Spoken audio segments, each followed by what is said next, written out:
Assalamualaikum warahmatullahi wabarakatuh.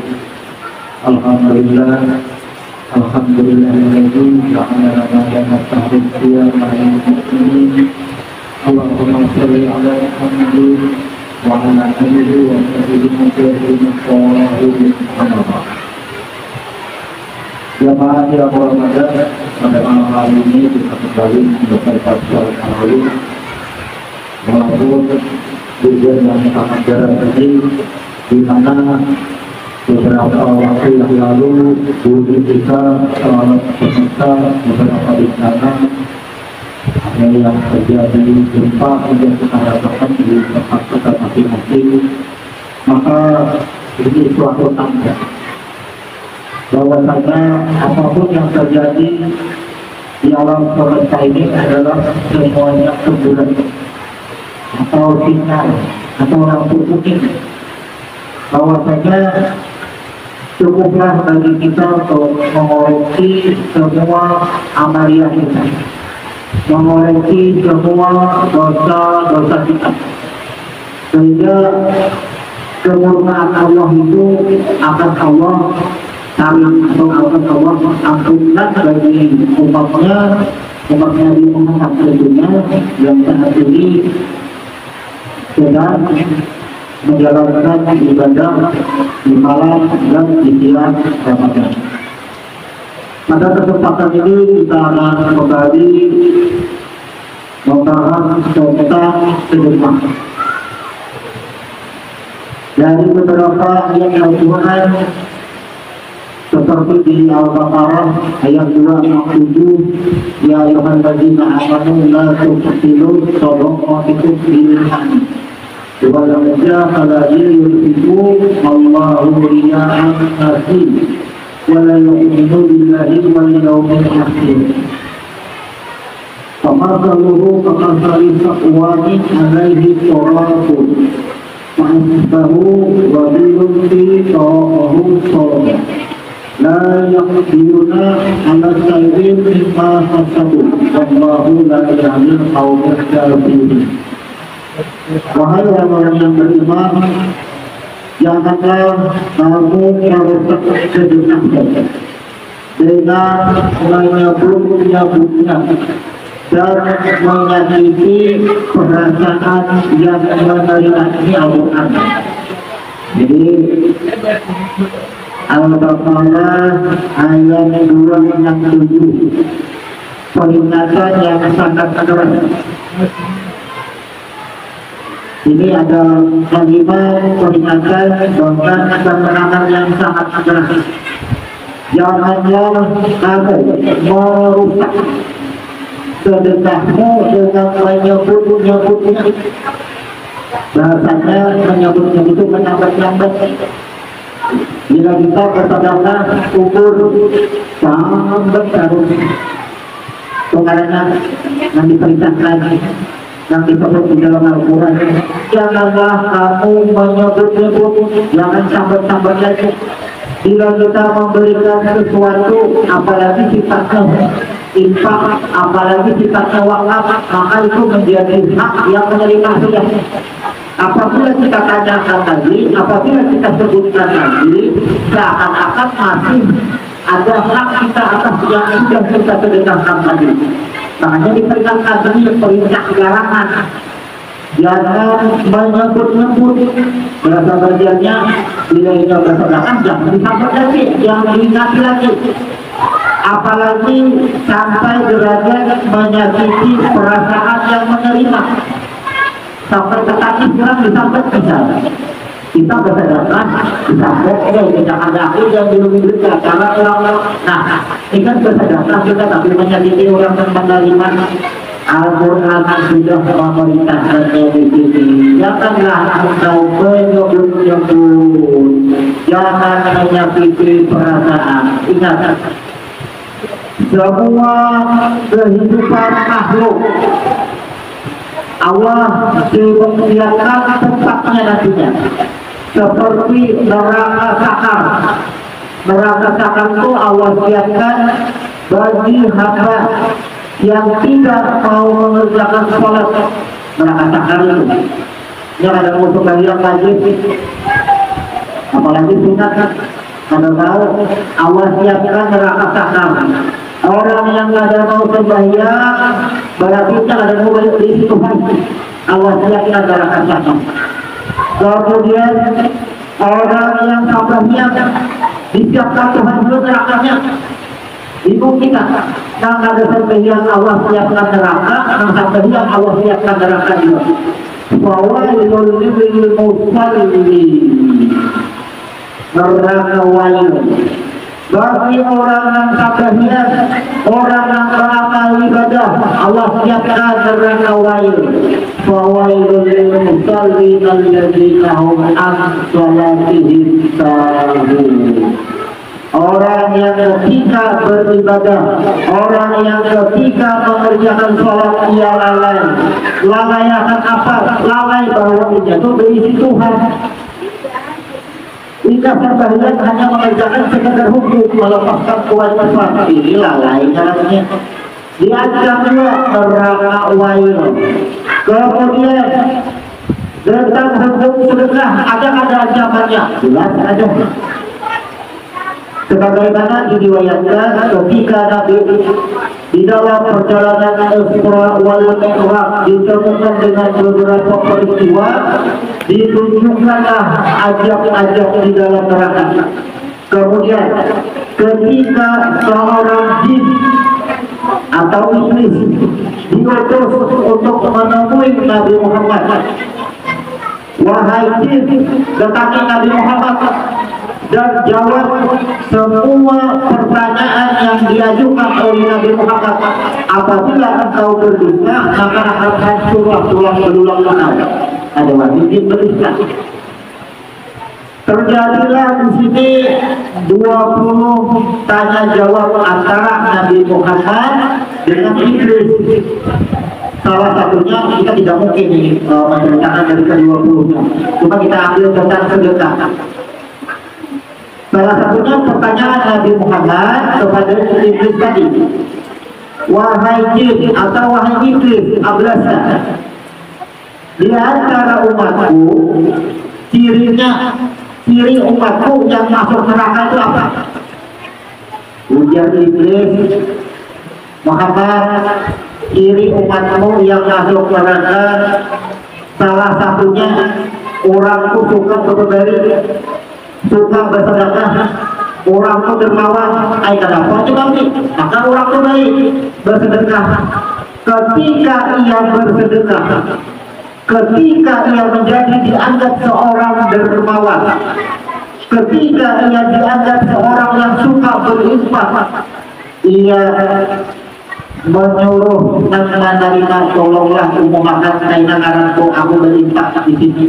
Tolong enak siarakan sampai dia akan lawan si anu bahwa ini takut juga kamu. Tolong catatkan.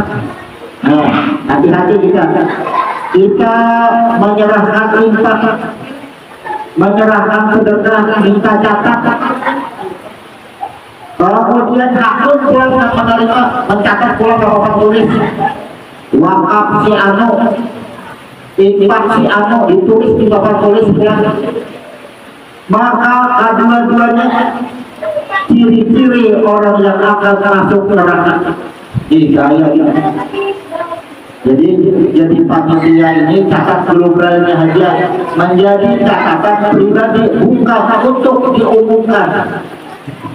Ini sudah pembicaraan antara Nabi Muhammad dengan iblis, bocoran namanya. Sekarang banyak dilakukan di musola-musola, di masjid-masjid. Orang yang menyerahkan sedekah diumumkan telah terima wakaf dari siapa, dari bulan bin bulan, yang pahalanya untuk bulan bin bulan, catat kepada tulis. Luar biasa. Artinya di dalam pengalaman keilmuan dia hanya melihat yang jahil seperti apa. Kalau bersedekah baik, ya baik, tapi ada syarat di dalam bersedekah itu yang perlu kita perhatikan. Hati-hati kita bersedekah, sama aja kayak berdoa. Kalau kita bersedekah, enak besok diingati, dilihati, didik pulang, seminggu, sebulan, setahun dilihati pulang, aja. Nah sedekah tadi waktu dicari, sehingga Allah akan membalas ini. Inilah yang kata Allah, celaka ini ciri-cirinya. Kemudian ditanyakan lagi, kalau ingat ciri-ciri umatku yang masuk neraka, salah satunya tadi adalah seorang yang dermawan, ketujuh berbabari, ketujuh bersedekah, tapi ia ingin dicatat, ia ingin disiarkan. Maka apa? Ditanyakan lagi lah di dalam kitab tafsir daripada Ibnu Katsir. Dijelaskan lagi di sini, artinya ditanyakan, kalau ciri umatku yang masuk neraka tadi orangnya ketujuh bersedekah, tapi ia minta catat, kemudian Al-Quran memperingati ketujuh bersahabat, ketujuh kali hati, ketujuh mancing pulang. Nah diancam di sini rusaklah sedekahnya. Kemudian ditanyakan lagi ciri orangnya pernah kayak apa? Nih ciri orangnya ditakunakan lagi cirinya. Lalu dikatakannya di dalam sebuah hadis, sesungguhnya ujar Nabi, Allah menciptakan Bani Adam dengan 8 sifat. Nih, ini sifat orangnya ulang. 4 sifat ciri yang masuk neraka, 4 sifat orangnya ciri yang masuk surga. Nah kita ingat ini ciri-cirinya. Ciri-ciri orang yang masuk neraka ini cirinya aja. Ini lebih kepada ciri fisik, ciri fisiknya. Jadi dilihat di dalam ciri fisiknya itu apa saja. Yang pertama lihati. Apa yang dilihati? Nah, biar orang tuh di fisiknya lah. Mudah-mudahan kita ada termasuk apa yang disebutkan di dalam kitab Ibnu Katsir ini, ada ciri-ciri pada diri kita yang disebutkan bahwasanya ada termasuk orang-orang yang masuk neraka. Yang pertama lihat muhanya menjadi iblis, lihat muhanya kayak apa dia muhanya, atau dia merangut. Jauh dulu jauh bahasa kita. Ini hati-hati. Bila ketujuh merangut ini dijelaskan di dalam kitab Ibnu Katsir. Nah, ditanyakan ciri-ciri fisik orang yang masuk neraka itu kayak apa orangnya. Lihat muhanya. Yang pertama ketujuh merangut cemburu. Ini masuk neraka. Yang kedua lisan yang keji. Lisan tadi itu pamandiran menjadi tangan. Sekali berucap titik jadi mata orang. Sekali berucap makan hati orang. Lisan yang kecil atau kotor. Kemudian hati yang keras. Hati yang kerasnya jadi kita pengarasan. Dipadahi ranai kada melawan, kada menjawab, tapi kada memakai. Hati yang keras. Kemudian tangan yang pelit. Hatinya alih, pemalar berdarah tangan. Bersedekah kada mau juga, menolongi orang kada mau juga. Ini tangan yang pelit ada 4. Karena disebutkan Allah ciptakan sifat dari Bani Adam itu ada 8 sifat, 4 sifat ciri yang masuk neraka, 4 sifat ciri yang masuk surga. Mudah-mudahan kita terhindar dari 4 ciri. Yang pertama tadi kita ingat di hati muhanya dia iblis, bila ketujuh karangutan dia dok. Yang kedua sekali berucap karena orang kadang lagi berucap kenapa orang sakit hati menyakitkan hati. Artinya lisan yang keji atau kotor. Kemudian hati yang keras, pengarasan itu artinya sesuatu yang bermelanggar agama dipadai termau. Yang keempat tangan yang pelit, boleh berdarah tangan. Bila ada hitungannya pakai jam sakit, ada jadi baris dua aja. Hati-hati. Padahal kita awalnya. Inilah empat ciri fisiknya, sifatnya, sifat yang ada pada fisik. Kemudian ciri penghuni surga ada empat juga. Yang pertama lihat Tuhannya juga penghuni hingar berseri-seri. Kalau ada beban hidupnya anak-anak, padahal banyak beban tapi tetap bisa tersenyum. Ia pintar menyembunyikan karena cukup baginya beban itu. Kemudian lisan yang baik. Lisan yang baik ini kecuali hal-hal yang baik itu panggil, makanya dia itu emas dan rasanya. Lebih baik dia daripada ketika kita berkata menyakiti hati orang lain. Ini bahasanya. Lebih baik diam kita. Amun aku bersuara jangan ada mulut. Di Mamayuran Ranai ada mau menjawab kenapa? Bukan yang ada wani. Ia takut lisannya menyakiti hatinya sehingga ia diam. Jadi dia mengambil posisi diam itu karena dia tidak mau menyakiti hati orang lain. Bukan yang ada wani. Daripada aku menyakiti hati orang lain, dia aku jujur juga gitu. Kalau kata dia aku disabati orang, aku melawat, aku berdaya saja. Nih, menjaga lisan. Kemudian hati yang penuh dengan ketakwaan. Ujar orang hati kamar, hati rendah hati, ada merasa sungguh dan segala macam. Inilah yang menyangkut tidak ada seluruh penyakit hati di dalam hatinya. Hati yang penuh takwa dan tangan yang senang memberi. Ringan tangan, ketika ringan tangan ini artinya kan ada momen nilai upah. Diupah ada merasa mau bergerak dia tolongin. Inilah empat ciri-ciri yang disebutkan orang ahli surga. Jadi kita sangat hati-hati karena semua baik yang ada sembahyang sudah Allah siapkan nerakanya. Kemudian di dalam hal sedekah Allah siapkan neraka yang paling bawah. Surah Yunus menjelaskan, Al-Baqarah menjelaskan, Al-Qurannya hadis menjelaskan. Karena durasi kita pendek, kita tidak mungkin membahas semua surahnya, kemudian membahas semua hadisnya. Hanya kita globalkan di sini, karena ini hanya berupa majelis zikir. Jadi di dalam beramal, sebelum kita beramal, kita ketahui dahulu ilmunya apa saja. Bila hendak bersedekah, belajar ilmu sedekah.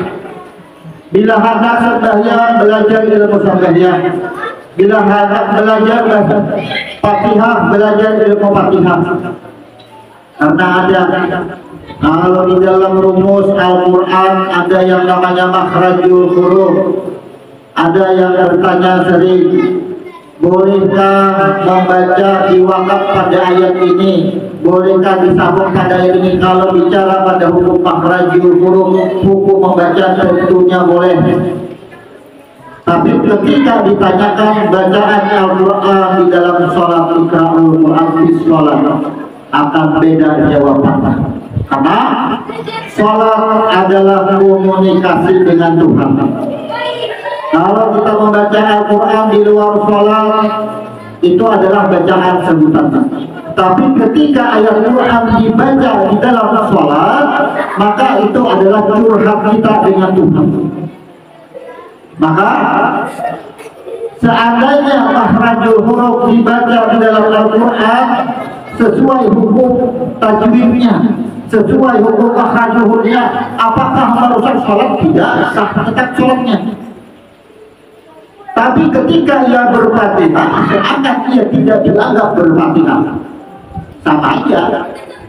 Ketika kita menemui seseorang, kemudian dia pulang, kemudian dia ditanya, apakah kamu bertemu dengan si A? Ya, bertemu. Apa hasilnya kamu bertemu dengan si A? Bapak dilihat benaran? Itu sama begitu, tidak membawa hasil. Maka hukum makhrajul huruf, hukum tajwid berlaku pada hukum baca. Maka hukum baca dimasukkan ke dalam hukum sholat lagi. Iqra al-Quran di sholat ada hukum tersendiri. Jadi semua amaliyah kita di muka bumi ini dan bagi hamba semuanya ada sebutannya. Artinya orang yang berilmu tapi kadang diamalkan sia-sia ilmu. Kemudian orang yang suka beramal tapi ilmunya ada dia. Suka bersedekah, ada pernah mempelajari hukum sedekah, sia-sia sedekah.